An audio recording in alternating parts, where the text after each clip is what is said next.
वंदे मातरम भैयाओ। आज मैं हरे कृष्ण शर्मा एक नए वीडियो के साथ में आपके समक्ष हाजिर हूँ। और आज का जो अपना विषय है इस वीडियो में कक्षा 10वीं की दृष्टि से जो अध्याय 2 है संघर्षकालीन भारत, इस पाठ का पहला वीडियो अपन आज समझने का प्रयास करते हैं। ये इतिहास की दृष्टि से सबसे महत्वपूर्ण पाठ है क्योंकि इसमें भारत के संघर्षकालीन एवं आक्रमणकालीन घटनाओं का वर्णन होगा, जिसको अपन को ठीक प्रकार से समझना चाहिए। ज्ञान अर्जन की दृष्टि से भी ये बहुत उपयोगी है और इतिहास की महत्वपूर्ण जानकारियाँ इस पाठ में हमको मिलेगी। इसलिए इसके आगे आने वाले वीडियो को भी हम ठीक प्रकार से ध्यानपूर्वक देखें। भारत पर लगातार विदेशी आक्रांताओं ने आक्रमण किए, लेकिन भारतीयों ने इन आक्रमणों का वीरतापूर्वक प्रतिशोध किया, अर्थात संघर्ष किया और अरबी एवं मुस्लिम आक्रांताओं को पराजित कर कभी भी सफलता का अवसर प्रदान नहीं किया। अमर के खलीफा के समय 636 ईस्वी में अरबों द्वारा पहला समुद्री आक्रमण ठाणे पर किया गया।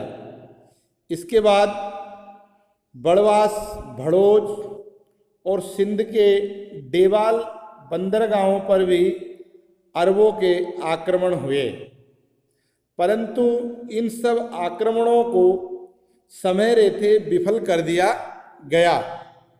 ये सब आक्रमण असफल रहे, इसका उल्लेख चचनामा में भी किया गया है और उसमें लिखा है कि देवाल के संघर्ष में अरब सेना नायक मुदाहिरा पराजित हुआ और मारा भी गया।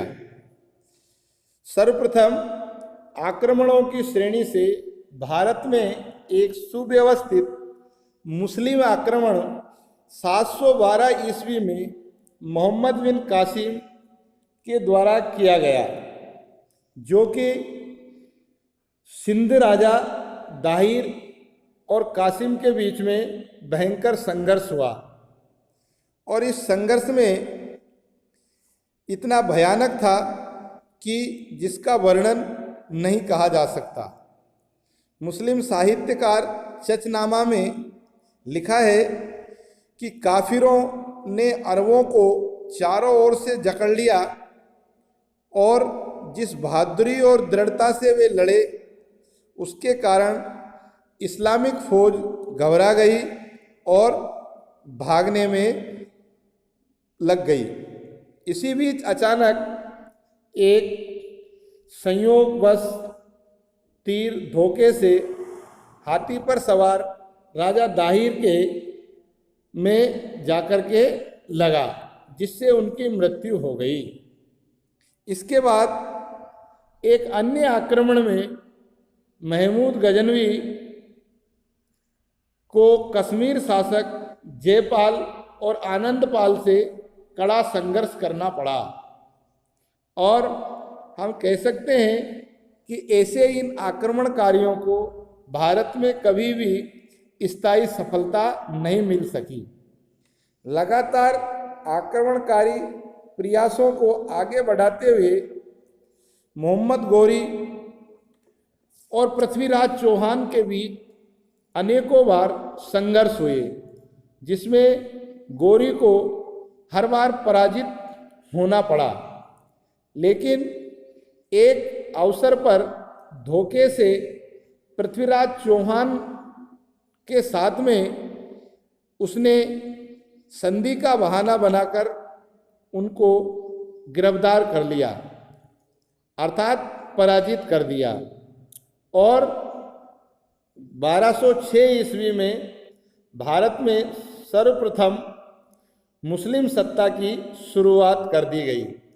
लेकिन इतना सब कुछ होने के बावजूद भी भारतीय शासकों ने इन आक्रांताओं को कभी भी स्वीकार नहीं किया और लगातार इनसे संघर्ष करते रहे, प्रतिकार करते रहे और बदला लेते रहे। इसलिए हम कह सकते हैं कि भारत में एक सुव्यवस्थित मुस्लिम आक्रमणकारियों की या मुस्लिम सत्ता की शुरुआत 1206 यानी मोहम्मद गोरी के सत्तासीन होने के बाद प्रारंभ होती है। आगे अपन देखते हैं दिल्ली सल्तनत पर किन किन का शासन किन किन वर्षों में रहा। इस दृष्टिकोण में सर्वप्रथम हम देखते हैं गुलाम वंश का शासन। भारत में गुलाम वंश की स्थापना कब हुई और गुलाम वंश की स्थापना किसने की, इसके इतिहास को यदि अपन देखते हैं तो गुलाम वंश की स्थापना कुतुबुद्दीन ऐबक के द्वारा की गई, जो कि एक गुलाम था, नौकर था मोहम्मद गोरी का। मोहम्मद गोरी की मृत्यु के बाद आपसी संघर्ष के बीच में उसने गोरी के उत्तराधिकारियों को पराजित कर दिल्ली की सत्ता प्राप्त की। कुतुबुद्दीन ऐबक को लाख बख्श के नाम से भी इतिहास में जाना जाता है और इन्होंने अपने साम्राज्य की राजधानी लाहौर बनाई। साथ ही कुतुबुद्दीन ऐबक ने कुतुब मीनार की पहली मंजिल की स्थापना की, अर्थात कुतुब मीनार बनाना इन्होंने प्रारंभ किया।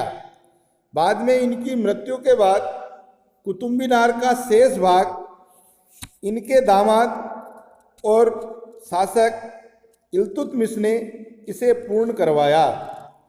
कुतुब मीनार मुख्य रूप से सूफी संत ख्वाजा कुतुबुद्दीन बख्तियार काकी की स्मृति में बनाई गई और समकालीन इस्लामिक इतिहास में ऐसा वर्णन मिलता है कि सन 2010 ईस्वी में शोगान यानी कि पोलो खेलते हुए घोड़े से गिरने के कारण कुतुबुद्दीन ऐबक की मृत्यु हो गई और इसके बाद इसका दामाद दिल्ली सल्तनत का शासक बना।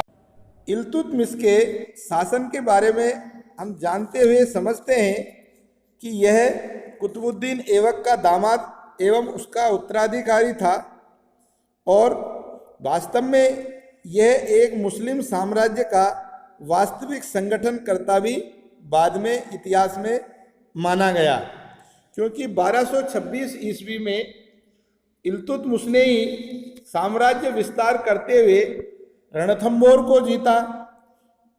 1223 में सुल्तान बनने के बाद इन्होंने मालवा पर आक्रमण करके मालवा क्षेत्र के अनेक दुर्गों सहित भिल्ला के दुर्ग को भी जीता और अपना साम्राज्य विस्तार करते हुए ग्वालियर और जालोर तक के क्षेत्रों पर इन्होंने अपना आधिपत्य स्थापित कर लिया। बाद में यह ख्वारिज़म शाह के पुत्र मंगवर्नी को सहायता नहीं देकर के इन्होंने इल्तुतमिश और ने मंगोल चंगेज खां से दुश्मनी मोल नहीं ली, अर्थात जो इनका सहयोगी था ख्वारिज़म शाह और उसका पुत्र मंगवर्नी ने इनसे सहायता मांगी, लेकिन जो चंगेज खां था उसके दुश्मनी के डर से इन्होंने उसकी सहायता नहीं की।